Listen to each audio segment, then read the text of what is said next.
Hello student, welcome to our YouTube channel only study. हम AP के question कर रहे थे कुछ। तो एक क्वेश्चन हमने किया था लास्ट टर्म में कि नंबर ऑफ टर्म्स कैसे निकालते हैं। तो हमने उसमें 10th टर्म निकाली थी ए एन वाले फॉर्मूले का यूज़ करके। ठीक है, अब हम क्या करते हैं, एग्जाम्पल नंबर 4 करते हैं जो कि मोस्ट इम्पोर्टेंट है। ठीक है, तो सबसे पहले रीड करते हैं एग्जाम्पल नंबर 4। क्या कहता है, which term of the AP. AP की हमें सीरीज गिवन है 21, 18, 15 and so on up to. और ये जो -81 है, ये कौन सी टर्म होगी एपी में, हमने फाइंड आउट करना है। यानी कि हमें लास्ट टर्म गिवन है। ठीक है, लास्ट टर्म गिवन है तो हमें बताना है कि ये कौन सी टर्म है। जैसे 21 फर्स्ट टर्म है, 18 सेकंड टर्म है, 15 थर्ड टर्म है। तो ऐसे ही करके जो -81 है, ये कौन सी टर्म है इस सीरीज़ की, वो हमें फाइंड आउट करना है। यानी कि हमें n फाइंड आउट करना है इसमें। ठीक है, अब देखो ये सीरीज़ है, एपी की सीरीज़ है, यानी कि गिवन है ये, तो एपी की सीरीज़ है। इनका कॉमन डिफरेंस क्या होगा, सेम होगा।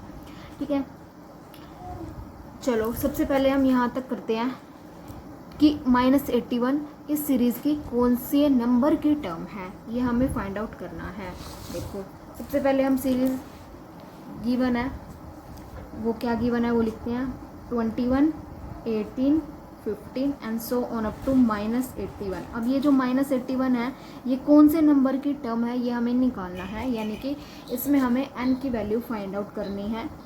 ठीक है, यहाँ से हमें a की वैल्यू, जो फर्स्ट टर्म है वही हमारे पास क्या होता है, a होता है। तो a की वैल्यू है 21।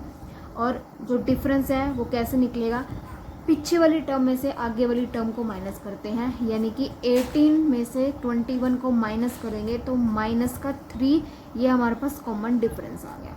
ठीक है, अब ये जो लास्ट टर्म है, जो लास्ट टर्म होती है हमारी, वो ये तो हमारी ए एन होती है। लास्ट टर्म ए एन ही तो होती है। तो यानी कि ए एन हमारे पास क्या गिवन है, -81 गिवन है। ये हमारे पास लास्ट टर्म है। लेकिन हमें नहीं पता इस पूरी सीरीज में कितने नंबर है, तो वही तो हमें निकालना है कि कितनी नंबर ऑफ टर्म्स है। लेकिन ये लास्ट टर्म है और लास्ट टर्म हम डिनोट करता है ए एन से। ठीक है, तो ए एन की वैल्यू -81 है, हमें यहाँ पे एन फाइंड करना है। अब नेक्स्ट स्टेप में क्या करेंगे, ए एन का फॉर्मूला पुट करेंगे। ए एन का फॉर्मूला क्या होता है, a + n-1 इंटू डी, और एक किसके इक्वल है, -81 के। अब जो जो वैल्यू गिवन है वो इस फॉर्मूले में पुट करेंगे। a की वैल्यू गिवन है 21, तो a की जगह क्या आ गया 21। N we have to find, n हमें क्या करना है, फाइंड आउट करना है। एन हमें नहीं पता, एन को वैसे ही रहने देंगे क्योंकि ये हमें निकालना है।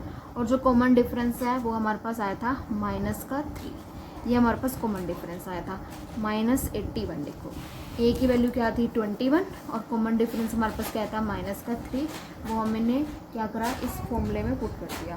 अब हम क्या करना है, अब हमें इसको सोल्व करेंगे। ठीक है, सबसे पहले क्या करते हैं, 21 को 81 के पास लेके जाते हैं। यहाँ पे ये प्लस का, जब उधर लेके जाएंगे तो ये किसका हो जाएगा, माइनस का हो जाएगा। तो n-1 मल्टीप्लाई में -3, इसको ऐसे ही रहने देते हैं। सिर्फ और सिर्फ 21 को उठाया और इधर लेकर आ गए। ठीक है, प्लस का इधर आके माइनस को हो गया। n-1 -3, ये एज इट इज़। अब माइनस माइनस हमारे पास क्या होता है, प्लस होता है। तो 81 में 21 को प्लस करेंगे तो क्या आएगा 102। ठीक है, अब -3 मल्टीप्लाई में उधर लेके जाते हैं 102 के पास, ये क्या हो जाएगा, डिवाइड में चला जाएगा। ये हो जाएगा हमारे पास 102, माइनस साइन चलता रहेगा, अपॉन में -3। ठीक है, अब इसकी हम कटिंग करेंगे तो n-1 किसके इक्वल आ गया, माइनस से माइनस कैंसिल आउट हो जाएगा और ये कट जाएगा। 3 3 ज़ा 9, 3 4 ज़ा 12, 34। माइनस से माइनस तो कैंसिल हो गया।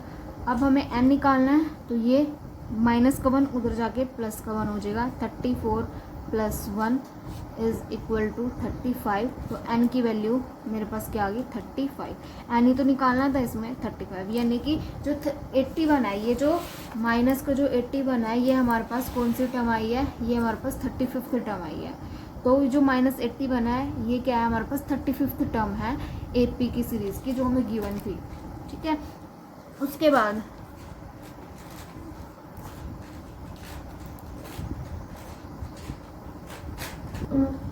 अब देखो, ये तो हमारा क्वेश्चन था यहाँ तक कि -81 इस सीरीज़ की कौन सी टर्म है, वो हमारे पास आ गई 35। ठीक है, 35। अब देखो, अब आगे क्या है, also is any term zero, कि क्या इस टर्म में कोई भी टर्म ज़ीरो होगी, वो ये पूछ रहा है। तो यानी इसमें ए एन की वैल्यू ज़ीरो है, तो अब हमें ये चेक करना है कि कौन से नंबर की टर्म जो है वो ज़ीरो होगी इस क्वेश्चन में। ठीक है, देखो यानी कि नेक्स्ट पार्ट में हमें ए एन की वैल्यू ज़ीरो गिवन है। अब हमें चेक करना है कि क्या कोई नंबर ऑफ टर्म इस सीरीज़ की ज़ीरो रहेगी, यानी कि एन फाइंड आउट करना है बेसिकली। तो सेम फॉर्मूले से a plus n minus one d equals to zero. अब सीरीज सेम है तो a और d की वैल्यू भी क्या रहेगी, सेम रहेगी। a की वैल्यू 21 थी, n हमें चेक करना है कि कौन सी टर्म जो है ज़ीरो होगी। d हमारे पास माइनस का 3 था। ठीक है, n माइनस वन माइनस 3, 21 को उधर ले जाओ, माइनस का 21 हो जाएगा। 3 को डिवाइड में लिया, मल्टीप्लाई में है ना, तो इधर आके डिवाइड में हो जाएगा, माइनस का 21 अपॉन में माइनस का 3। सेम माइनस से माइनस कैंसिल आउट होके ये 7 पे कट हो जाएगा, 3 7 से 21 होता है। तो n माइनस वन किसके इक्वल आ गया, 7 के इक्वल आ गया। तो n की वैल्यू क्या आ जाएगी, 7 प्लस 1 इज इक्वल्स टू 8। यानी कि जो 8th टर्म है ना इस सीरीज़ की, वो हमारे पास ज़ीरो रहेगी। ठीक है, 8th टर्म हमारे पास ज़ीरो रहेगी। तो 35th टर्म हमारे पास कौन सी बनी थी, -81, जो कि हमें पूछा था। ठीक है, ये -81, ये हमारे पास 35th टर्म आई। और इसी के नेक्स्ट पार्ट में ज़ीरो टर्म पूछ रहा था कि कौन सी टर्म ज़ीरो रहेगी, तो वो हमारे पास 8th टर्म निकली है। तो 8th term of this series is zero, ये हमारे पास ज़ीरो रहेगी। तो ये हमारे पास था एग्जाम्पल नंबर 4, एक्सरसाइज 5.2 का क्लास 10 AP की सीरीज़। तो इम्पोर्टेंट क्वेश्चन है, होप आप सभी को ये क्वेश्चन जो है वो समझ में आया होगा। तो अगर अच्छा लगा है तो वीडियो को लाइक करना, चैनल को सब्सक्राइब करना। Thank you.